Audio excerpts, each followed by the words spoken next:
आज जो वसुंधरा राजे के साथ हो रहा है, उमा भारती के साथ हो रहा है, शिवराज सिंह चौहान के साथ हो रहा है, या कभी आडवाणी मुरली मनोहर जोशी जैसे लोगों के साथ हुआ, या फिर ये योगी आदित्यनाथ के साथ नहीं होगा, या किसी और भारतीय जनता पार्टी किसी और प्रदेश के जो नितिन गडकरी के साथ हो रहा है, जो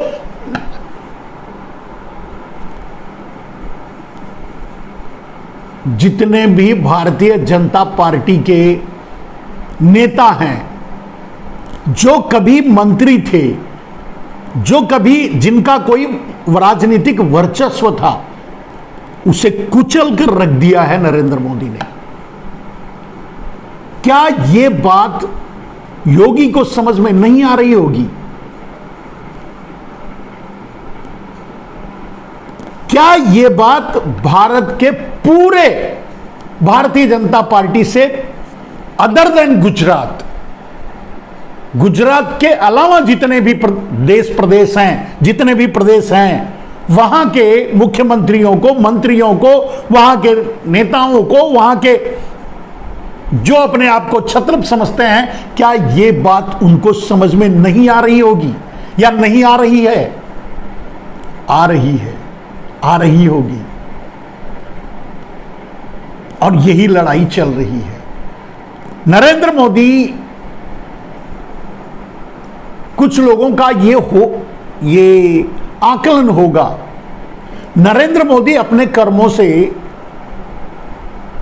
राजस्थान, मध्य प्रदेश, छत्तीसगढ़, तेलंगाना हारेंगे, वो जीतने की पोजीशन में नहीं है। लेकिन ये मैं गारंटी दे रहा हूं कि वो जीत सकते हैं, क्योंकि ईवीएम उनके हाथ में है। लेकिन वहीं ये भी मैं गारंटी दे रहा हूं कि वो नहीं जीतेंगे, क्योंकि गाहे बगाहे उठने वाली उंगली मजबूती से कहीं ईवीएम पर उठने ना लगे, और ईवीएम कहीं 2024 के चुनाव के पहले बैन ना हो जाए। इसके लिए जिस तरह से उन्होंने कर्नाटका में हैकिंग नहीं करवाई, हिमाचल प्रदेश में हैकिंग नहीं करवाई, उसी तरह से राजस्थान, मध्य प्रदेश, छत्तीसगढ़, तेलंगाना में हैकिंग नहीं करवाएंगे, चुनाव नहीं जीतेंगे, लड़ता हुआ दिखेंगे, लेकिन हारेंगे, और लोगों को यह कहने का मौका देंगे कि ईवीएम का कोई दोष नहीं है। खुद अपनी गुजरात लॉबी की मीडिया, गुजराती माफियाओं की मीडिया के जरिए यह बात प्रचार प्रसार करवाएंगे, डिबेट का विषय बनवाएंगे कि कोई अब कैसे कह सकता है कि नरेंद्र मोदी या ईवीएम हैक भी किया जाता है, या नरेंद्र मोदी ईवीएम हैकिंग करवा करके जीतते हैं। कोई कैसे कह सकता है? यह बात प्रचारित करवाएंगे अपनी मीडिया के जरिए, गोदी मीडिया के जरिए, माफिया की मीडियाओं से, गुजराती माफिया की मीडियाओं से। परिणाम स्वरूप वो ईवीएम को बचा ले जाएंगे, इन ईवीएम को निर्दोष साबित कर लेंगे, और यही उनकी जीत होगी। यहां नरेंद्र मोदी एक तीर से दो शिकार करेंगे।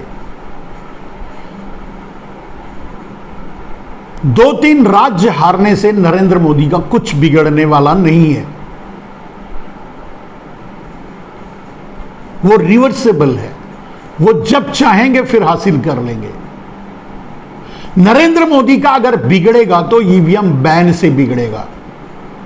अगर नरेंद्र मोदी की राजनीति खत्म होगी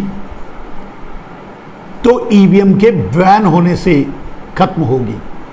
अगर नरेंद्र मोदी की राजनीति बची रहेगी तो ईवीएम के बचाने से बची रहेगी और अपने ही पार्टी के छत्रपों को रोक देने से बची रहेगी, अपने ही पार्टी के बड़े नेताओं को खत्म कर देने से बची रहेगी, अपने ही पार्टी के नेताओं को हाशिए पर लगा देने से, मक्खी की तरह उठाकर फेंक देने से बची रहेगी।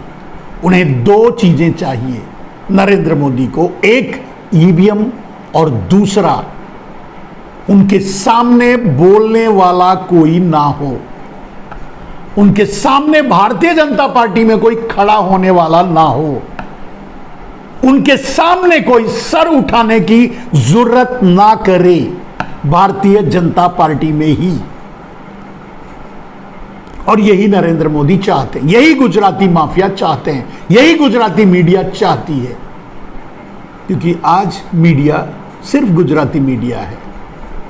आप देख लीजिए, पता कर लीजिए।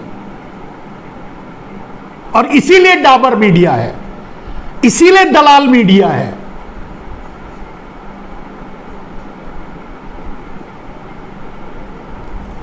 जहां दलाली की शुरुआत होती है, जहां दलाली का जन्म हुआ था, मेरे दोस्त,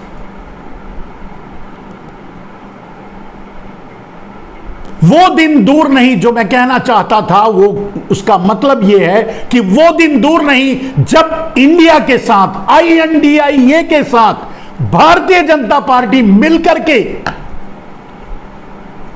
नरेंद्र मोदी, अमित शाह, गुजराती लॉबी और गुजराती माफियाओं से टकराएगी, लड़ेगी और संघर्ष करेगी देश को बचाने के लिए। वो दिन अब दूर नहीं है।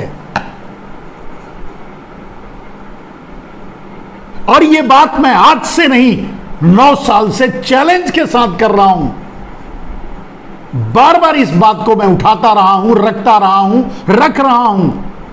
यही सत्य है। पूरे देश के नेता, अदर देन गुजरात, पूरे देश के नेता गुजराती लॉबी को छोड़ करके, पूरे देश के नेता गुजराती माफियाओं को छोड़ करके, पूरे देश के नेता एक साथ मिलकर के पार्टियों का विभाजन, पार्टियों की बातें ध्वस्त हो जाएंगी। पूरे देश के नेताओं का राजनीतिक कैरियर खतरे में दिख रहा है और खतरे में पड़ा है, और वो बचाने के लिए एक साथ मिलकर के इनसे लड़ेंगे।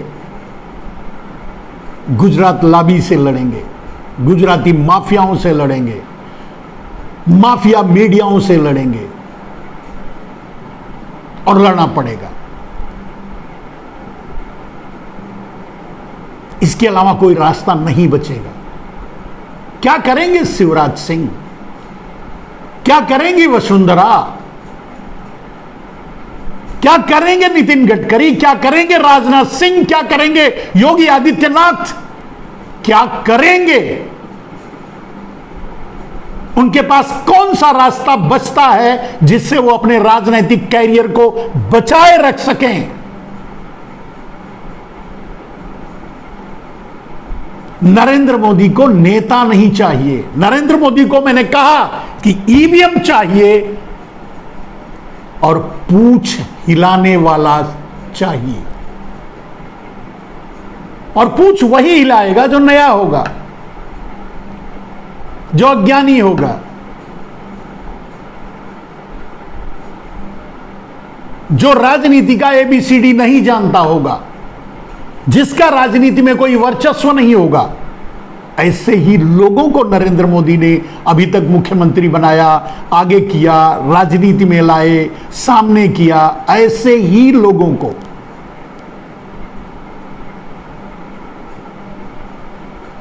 नरेंद्र मोदी को नेता नहीं चाहिए। नरेंद्र मोदी को अपनी कैबिनेट में चपरासी चाहिए।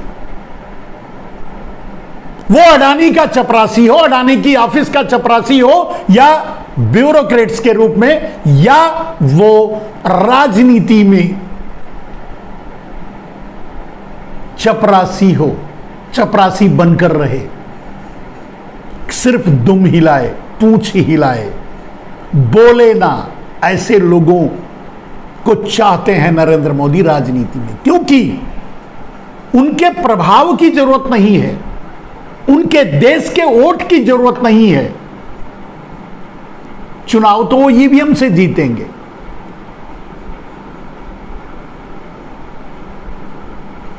उनका पूरा ध्यान, नरेंद्र मोदी का पूरा ध्यान ईवीएम को बचाने में शुरू से अब तक लगा हुआ है, और वही कर रहे हैं। जानबूझकर नरेंद्र मोदी ने कर्नाटका में हैकिंग नहीं करवाई, हिमाचल प्रदेश में हैकिंग नहीं करवाई और चुनाव हारे। उपचुनाव में भी हैकिंग नहीं करवाई, उपचुनाव हारे। जहां भी नरेंद्र मोदी हार रहे हैं वो वॉकओवर दे रहे हैं, वो ईवीएम को बचाने के लिए स्पेस दे रहे हैं, गैप दे रहे हैं, लोगों को बोलने, लोगों का मुंह बंद करने की कोशिश कर रहे हैं। कल कोई आवाज ना उठाए, कल कोई सवाल ना खड़ा करे।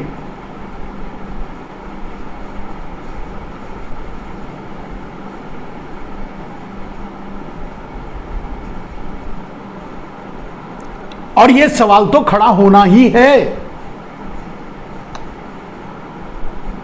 आज शिवराज हैं, कल योगी आदित्यनाथ होंगे, आज वसुंधरा हैं, कल देवेंद्र फडणवीस होंगे, आज नितिन गडकरी हैं, कल कोई और होगा। गुजरात लॉबी का और गुजराती माफियाओं का शिकार कोई और होगा। पूरे भारतीय जनता पार्टी की राजनीति होगी, पूरे भारतीय जनता पार्टी के नेता होंगे। सबकी राजनीति नरेंद्र मोदी खत्म कर देंगे, कर देना चाहते हैं। वो देश को एक गैंग की तरह चलाना चाहते हैं। सरकार आज एक गैंग की तरह चल रही है।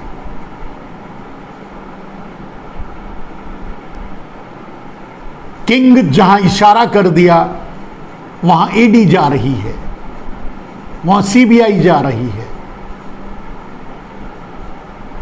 वहां आईटी जा रहा है, लोगों को धमकाया जा रहा है, लोगों से रोजगार छीने जा रहे हैं, लोगों से कंपनियां छीनी जा रही हैं। नरेंद्र मोदी ने आम आदमी के रोजगार को ही नहीं, बिजनेसमैनों के बिजनेस को भी छीना है अपने गुजराती माफियाओं के लिए।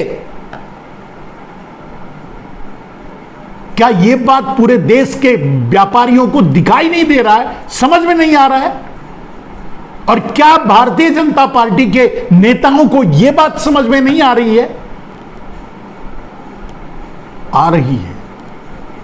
और इसीलिए मैं कह रहा हूं कि अब वो दिन दूर नहीं जब पूरा देश, पूरे देश के नेता, पार्टियों की दूरियां खत्म हो जाएंगी, सारी पार्टियां एक हो जाएंगी। मैंने कहा इंडिया के साथ भारतीय जनता पार्टी भी मिल जाएगी, और लगभग मिल रही है, मिलने जा रही है। आरएसएस भी मिल चुका है।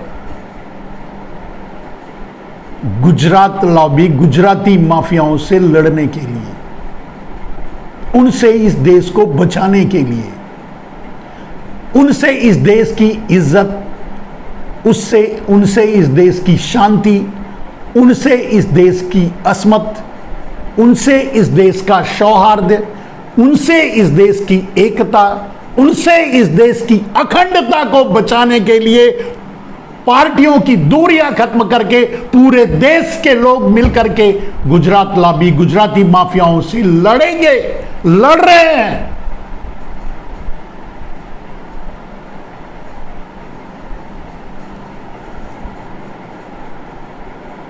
राजनीति इस स्तर पर जाएगी, इस मोड़ पर खड़ी हो जाएगी, ये किसी ने कभी नहीं सोचा होगा। लेकिन मैं इस बात को 9 साल से, जिस दिन से नरेंद्र मोदी प्रधानमंत्री का शपथ ग्रहण लिए थे 25 मई 2024 2014 को। 27 मई 27 मई जिस दिन उन्होंने ये घोषणा की काले धन को राष्ट्रीय संपत्ति ना घोषित करके, काले धन पर एसआईटी का गठित करके, उसे अंडरग्राउंड करके, उसे गुजराती माफियाओं को सौंपने का जैसे ही नरेंद्र मोदी ने प्लान बनाया, उसी दिन से लेकर आज तक मैं विरोध कर रहा हूं। उन सच्चाइयों को आप तक पहुंचाने की कोशिश कर रहा हूं, बताने की कोशिश कर रहा हूं, और वो आज धीरे धीरे सामने आ रहा है, लगभग आ चुका है।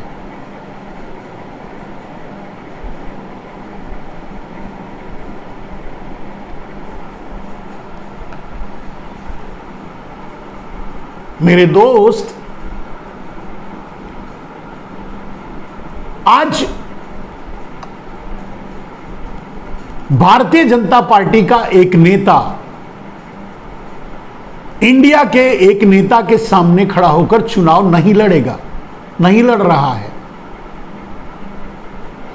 आज जो गुजरात लॉबी का तलवे चाट रहा है, आज जो गुजरात लॉबी के कदमों में पड़ा है, बस वही चुनाव लड़ेगा, वही सामने खड़ा होगा इंडिया की।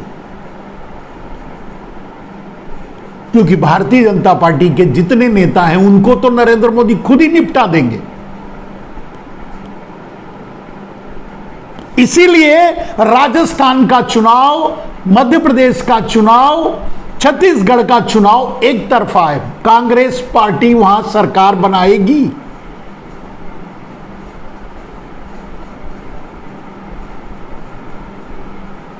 कांग्रेस पार्टी अपने आप को स्थापित करने की कोशिश कर रही है तेलंगाना में। लड़ाई बस वहां है।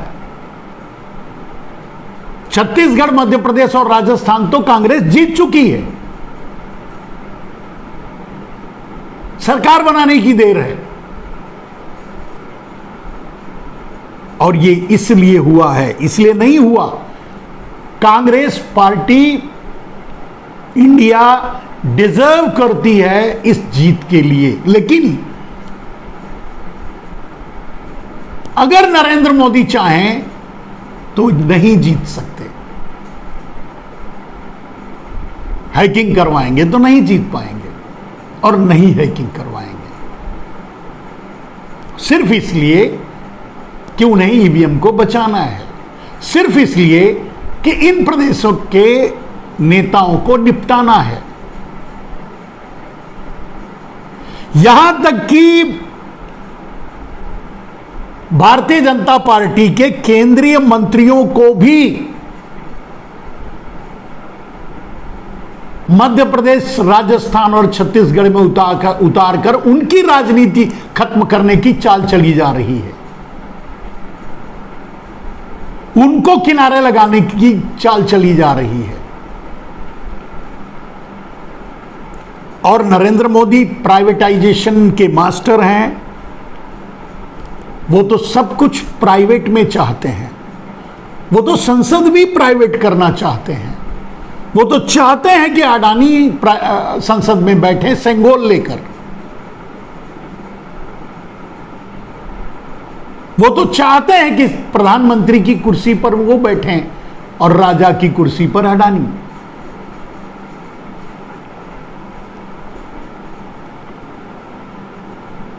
और अपनी इसी चाहत को पूरा करने के लिए नरेंद्र मोदी भारतीय जनता पार्टी को ठिकाने लगाने में लगे हुए हैं। मैंने बार बार यही बात दोहराई,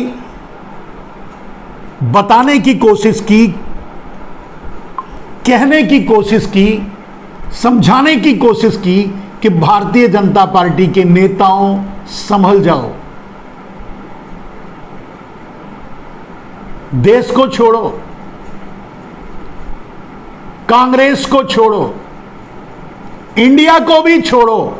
इंडिया से क्या जीतोगे? पहले अपने आप को बचाओ।